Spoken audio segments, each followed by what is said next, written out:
बबुआ कहाँ चल गई बा खाना पानी सब बना भैया खाना बना दे बड़ो। अरे आ गिलो खाना तो कबे से बना दे बनी इंतजार करते हुए सोचनी है कि अब ना आइब तो बाहर ही दी तबे खाइल पियल जाए साथ में बैठ के। कहाँ गए पढ़े ना काजी भो जाइए जा जा तब तो खा लो हमरा में तनी देरी होई खा लो ओकरा बाद अब आवो पढ़ के सब खुल भैया जाता नहीं ट्यूशन का हो जाए लगलो बोला तो क्या वही कुछ बा ठीक बा खुश रहो जा एकदम मन लगा के पढ़ा आशीर्वाद है बाकी अब हमनी के असहु जवन संकट के दौर से गुजरत रह जाए करा के निकाल नौकरी कर कमा के एकदम नाम रोशन करा। भैया सर जी महीना मांगत रहो। अरे तो महीने में मांगत रहन बहुरा बैठा पागल हो का ये सब बात खातिर संकोच करल जाला एकदम मन से मांगल पैसा रुपया आखिर पढ़ा तरह तो देख बात हो। अरे सब खातिर लजाई ना पूर्वक कितना महीना लगल बा 1000 लगल बा। अच्छा ठीक बा तू चिंता मत कर हम देखा था ठीक बा 1000 पास बाकी पंडित जी आई रहलन संध्या के दिए ताने के जाए के पड़े ठीक बा 1000 रुपया अभी हमरा पास नहीं की ठीक ना सर जी के बढ़िया से समझा दिया कि सर जी हमनी के साथ गरीबी या प्लस में कोरोना वायरस जान मरले बा ठीक बा ना 500 रुपया तू लेके जा 500 रुपया 5-6 दिन के अंदर में सर जी के हम अपने से पहुंचाए ठीक ना जा खुश रहा खूब पढ़ा।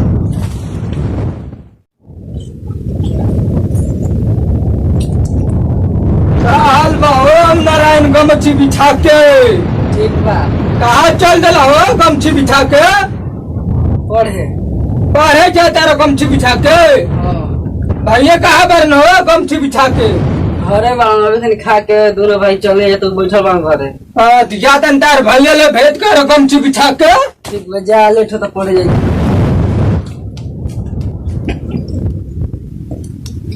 का हाल बा हो दीपक भाई गमछी बिछा के लौकत नहीं का घरी कहाँ रहता रहो गमछी बिछा के।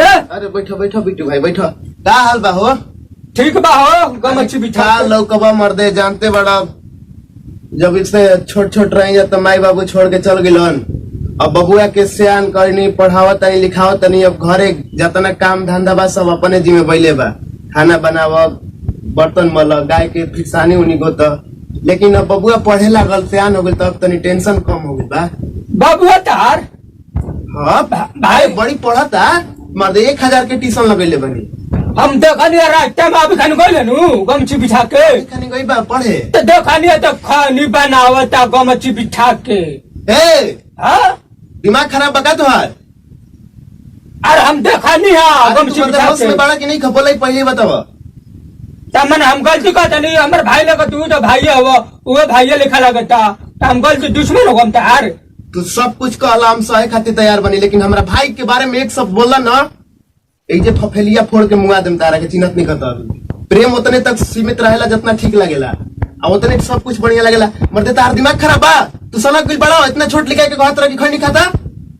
अरे ना भाई हम देखनी है गमछी बिछा के खैनी बनावत ये मत बोलो बिगड़ जाई तारा हमरा हम कहत नहीं नु ओकरा बारे में एक शब्द अगर बोलला तो बिगड़ जाई। अरे छोरा ई सब बात आता हो बात आता हो हाँ छोरा ई सब बात आता हो गमछी बिछा के छोरा खाना न बनैले बरो देखो अब तारा के अब हम का कहीं खाना तो बनैले बनी बैठा खाना देखो तो लेकिन इतना जान लानू कि अब पहला बार और अंतिम बार समझ के माफ करते हैं तारा के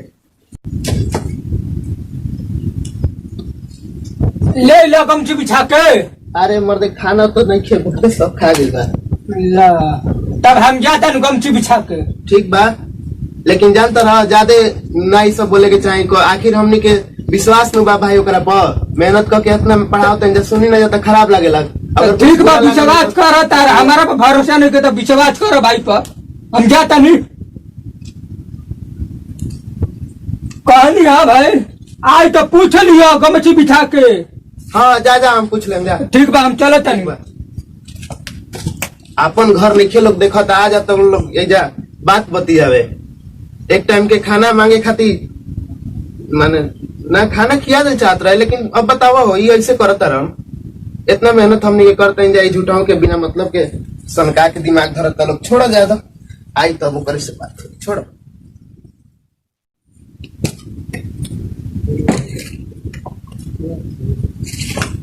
कहो नारायण भाई पर क्या को गमछी बिछा के हाँ हो पा क्या करी तार भाई बिरजम आप भेज कर क्या बनी हो गमछी बिछा के तो ठीक नहीं कोई अगला भेट करके तो तार भाई के तारी शिकायत होता हो नारायण गमछी बिछा के भाई के बारे में कुछ मत बोलो ठीक बा। और बहुत शिकायत होता नारायण भाई क्या शिकायत करते हैं बताओ हमारे भाई के। अरे हम शिकायत करता नहीं क्या बोलो। जब तार माई बाबू वाला गाना गुरिया रहे नु हाँ सब धीरे धीरे खिलावत तारन बेचा तारन हमारे भाई के बारे में जानो नू तो जाके भेद कर कहिए ना जाके भेद कर तो कहते नहीं भाई के बारे में मत बोलो थे जाके भेद कर पैसा कहाँ से हमरा के देता रह वो कमाए के हमारे पढ़ावत रोज करके हम देखा दिन भर घर ही में रहता रहन कैसे कमाता रह रुका अपन भैया भी जाता जा प्रणाम भैया। आगे ला हो पढ़ के हाँ तो ठीक बा नु हाँ ठीक बा बढ़िया से पढ़ ला नु कोई दिक्कत नहीं के नु ना।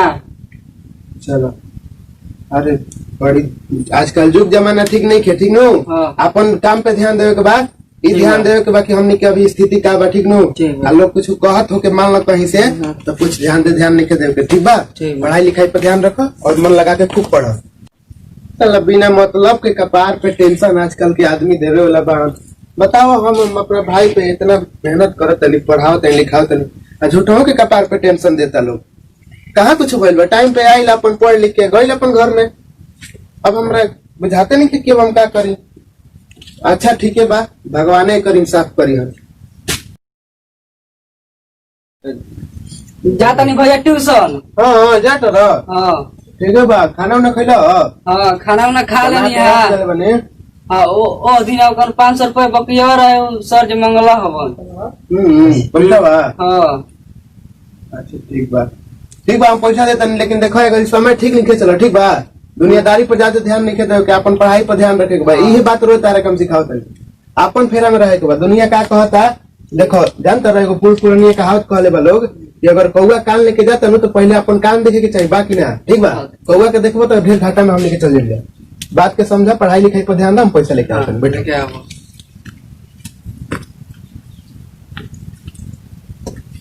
कटने दे रहा 500 कौन सा नो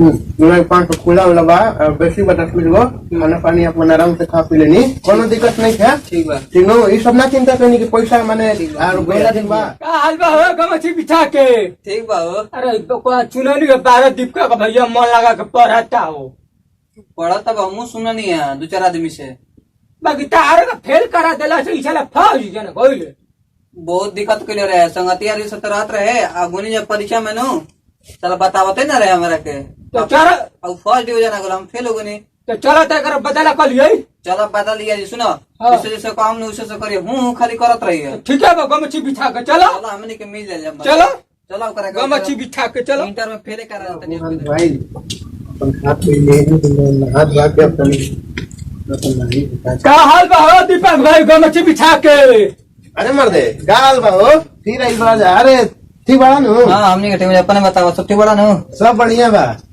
ओ दिन हमारा भाई हाँ किसे लानु रहो हम का खिंचाई चलो ठीक है हमरा चिंता हो गई कि बताओ माने एगो तो बबुआ आखिर बात बन तनी मन खीस बा। ना ताई कुछ पूछला चंदीप के पूछला गमछी बिछा अच्छा तो फिर तू ये मैटर पे बात करे बड़ा हाँ ते झूठ नहीं कहन बहुत सही बोला तड़ा गमछी बिछा देखा के रे पियर हो जाका अशोका हॉल में टिकट कटावत रहन आज देखनी है रेस्टोरेंट में विकास को बा ना स्वीट्स ओकरे में खातरन छोला वाला आइगो लड़की को रखले रहन हो लड़की के हाँ अरे सही कहता सही तब विश्वास नहीं कैसे हमने को पढ़त नहीं जाता तो सही कहता सही एकदम देखो बढ़िया हमरा बा। जिंदगी के सवाल बा, तू मजाक तो नहीं करत हमने जोरे। बहुत देखा भाई बड़ा हमनी देखो के। हाई कहत रहन तब तक हमरा खराब मने लागल, मने हमरा बुरा लागत रहे, लेकिन मजाक लागत रहे। लेकिन तू ओकर बैचलर हवा, तू हाँ। देखो तारे पे हमरा विश्वास बा, तू झूठ नहीं बोला। ना एकदम झूठ नहीं गलत, सही बात बता दें तारे काम। अरे मर्दी विश्वास रखे के तनी को पड़त नहीं हमारे। गमछी बिठा के तार भैया मर्दी ये करेला, लड़कियों को रखल पियर गमछी बिठा के। हाँ मने तो शिकायत का करवाई बा ना अब हम का कही तारा से, अब खुद जब बाबा- हमारे भाई में गलती बता तारा ले का कही। गमछी बिठा के मारे शिकायत करवा देला। ये तो दुनियादारी बा, जब सच्चाई गमछी अगला बिठा तो के। दुनिया मजा लुटेला। अब हमारे में लड़का में भाई में गलती बा, तब हम का कर सकत नहीं हो। हाँ लेकिन ध्यान दो करा तारे पे हम विश्वास कैले बानी। आ जा दिन पता लग गई कि तू दोनों जाना कुछ करत रहो, ओ दिन के बाद तब का हो भैया अब हमरे नहीं के पता। ऐसन बात ना है, ऐसन बात ना है, हमारा पे विश्वास बने बस। विश्वास बा, यही चलते अब। चलो ठीक बा, तब हम चलते जाए। लेकिन हम साला के इतना पढ़ैले रही, वो कैसे अब इतना एथी हो गई हो, हमरा कुछ समझ में नहीं आवत यार, हम का करी। अच्छा ठीक बा, आवे तो घरे आज तब मेरा घरे फैसले हो जाई ना, तो उहे रही आ ना तो हम ही रहम। बड़ी हो गरी उड़त हुए नु लड़की लेके घुमता। अब जवाब देम का हम हमरा से, अब हमरा से जवाब दियाई का? हम गांव में कोई पूछी तो कहम कौन मुंह लेके चलम हो? चला एक बिता के लड़का हम ओकरा के ना सब चीज ओकरा खातिर कर देनी। अब बताओ लड़की लेके रेस्टोरेंट में जाता, होटल में जाता, सिनेमा देखता, अब ये ले कुल करता, ही तो बढ़िया एगो एथी कर देता। ठंडी पाई हमन चलो तो काम हो गई। सही बात है, हमन के चलो। काम हो गई। ओकरा कहवे दो, ओकरा बाद ओकरा मतलब आवे दे कर पनका दिए अपन धसाई आवे तो पनका देन के हमन के आवे तो। मतलब मारा दी का ये गइलन ये गलम। आइयो गइल हो। हां आइए जा खिसियाइल बरन तार भैया काय खाती हो? ओ दिन विश्वास ना करत रहा हमरा पर। जा खिसियाइल बराबर मरी हन लटहरी हन एरा हिस्सा बताई घर घरे। काय खाती मोरी हल, काय खाती हिसाब बताई। काहे बात खातिर? अपने पता चल जाए। पहले जा घरवा पाता चल गई लौर लेकर खाले बारन मोरी ना बेरा हमरा के जा पूरा मार मार के तार हाथ पीतल मेरा भेज दियो। सब बात दियन। हां जा घरवा जा। हां जा गमछी बिठा के। ना हम का कर जाए, हमरा काम रही अपन भाई से ना ना तू अकेले जा गमछी बिठा के, अकेले जा गमछी बिठा के। चलो तो बताइए देता नहीं हम ओकरा के, बहुत ज्यादा वो बिगड़ गई बा। इतना मेहनत करके हम लड़काई से ओकरा के पोसनी पलनी, अपन बाप लेखा प्यार दुलार देनी। आई देखा करो नु, ये आजकल युग जमाना बा। प्रणाम भैया। प्रणाम भैया, खुश रह। कहाँ रह? ट्यूशन में। ट्यूशन में तू रह? बोलबा झूठ है? हाँ भैया ट्यूशन में रहे। तार दिमाग खराब हो गई बा, बहुत सारा कंप्लेन आई बता रहे बारे में। ना भैया ट्यूशन में सब अभी आवत नहीं। कौन ना ट्यूशन में कोई रस्का पढ़ला दिखाओ तो। देख ला प्रदीप सर भी पढ़ल बनी। तू अब हमारा दिमाग खराब करता है। तू बताओ ऐसे काहे कइले बात? खैनी खाता रे, लड़की लेके घूमता रे, सब क्या करता रे तू? तब खैनी का खाता नहीं, लड़की लेके घूमता नहीं। हम तो ट्यूशन में सभी खनी पढ़ के आवता नहीं। तू ढेर अब हद पार करता रे। सही सही बताइबे कि हमारी तरह के हम ट्यूशन में से आवता नहीं भैया। कहता नहीं नु, सीधा बोल। तो ट्यूशन में से आवता नहीं भैया। तू पढ़ेगी रास्ता ही करबे। हम तेरा कितना दिन से पढ़े लिखे नहीं, तो सब इज्जत माटी में मिला लेते। तू लड़की लेके घूमता रे। हम कहाँ लड़की लेके घूमता नहीं। अरे साला ये क्या होता है? अरे अरे अरे, ये क्या? प्रणाम सर। खुश रह खुश रह। प्रणाम खुश रह खुश रह। काहे झगड़ा करता जा भाई लोग? का हम पर तारे हम का सिखैले बानी? तू बड़ भाई पे हाथ उठावत रह। सर ये कहता नहीं नु, भैया कहता हूँ तो लड़की लेके घूमता रे, हॉल में जाता रे। ई का सुनत नहीं हो? अरे महाराज कहीं मत नाक कटवा देले बा। रउआ भी हम पढ़े के भेजत रही। एक गांव के एगो रउए बढ़िया टीचर बनी, हम 1000 रुपया दे के बताई रउआ पढ़ावत रही कि ना पढ़ावत रही। आई लड़का हॉल में जाता, सिनेमा देखता, लड़की लेके घूमता। अभी ले का कहत रह? हम तो देखने किताब छूट गई पहुंचावे खातिर आई नहीं है। मास्टर साहब अब हमारे गांव में कोनो इज्जत नहीं रह गई लेकर चलते।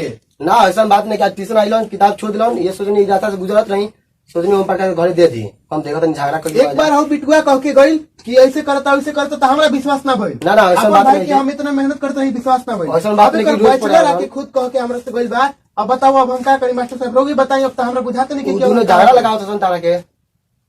ये तो रोज हमें पढ़े होता है, हम पढ़े वाला स्टूडेंट नहीं खड़ा अभी। अरे वो सही कहता नहीं मास्टर साहब। सच बात तो ऐसी किताब भी देखो ना, किताब आई बनी किताब छूट गलो तो देवे खातिर आइल बनी लगे वो दोनों झाड़ा लगाओ तो हाँ सच बात बा। अगर सच्ची बात बाटे तो एकरा से बड़ खुशी हमरा खातिर अब कोनो भगवान निखन दे सकत ना वो दोनों झाड़ा लगाओ तो सर आपस में। लेकिन हाँ ये बात याद रहे के चाहिए कि अगर वो दोनों झगड़ा लगाई बड़ा सन हमनी के बीच में तो आज हम कसम खाता नहीं कि वो दोनों चैन से ना रही सन। ना ऐसा बात नहीं कि रोज पढ़ेलन बहुत पढ़े में तेज बान दोनों बाइक में झाड़ा लगाओ सन। गलती के अब क्या करो अब जानता रह तो हम बार बार देखत रहे कि कुछ गड़बड़ होता है लेकिन अब चलो बुझान भाई तो भाई चलो घरे चलो जाओ आई मास्टर साहब पानी वानी चाय पी लिए। अरे हमारे कपड़े रखले बा भैया क्या दिया बिटुआ क्या हो क्या हाल बा? ठीक बा हो गमछी बिछा के ठीक बा। का बात बा? भाई हमारे भाई हो तीना तड़ा के रखे नो हाँ एक अब ज्वाइनिंग लेटर आवे वाला बा बहाली हो गई बा एयरफोर्स में। अब क्या इतना खुशी चाहिए? अब तो भगवान खुशी दिए दे देना। भगवान खुशी दैया दलाम गमछी बिछा तुम लोग के क्या कइले बड़ा हमारे जोरे ई पता बा?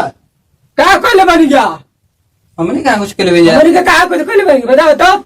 ई कौना रेस्टोरेंट्स में जात रहे कौन लड़की लेके घूमत रहे सब बात तारा लोग के झूठ बा। पंडित जी पता अभी अभी मास्टर साहब कराई रहला है तब हमनी के कुछ ज्ञान नहीं क्या तब काहे ई सब कहले रहा?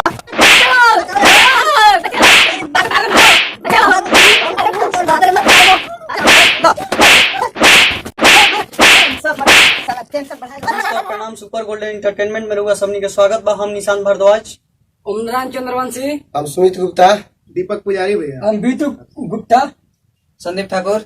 रहुआ सबनी के वीडियो कैसा लागल और रहुआ सबनी के बात पे विश्वास करके अपन भाई भाई में दरार मत पैदा करी, चाहे अपन परिवार में दरार मत पैदा करी। वीडियो के हमनी के ये शीर्षक बा। धन्यवाद और वीडियो के लाइक करी, कमेंट करी और चैनल के ज्यादा से ज्यादा सब्सक्राइब करी।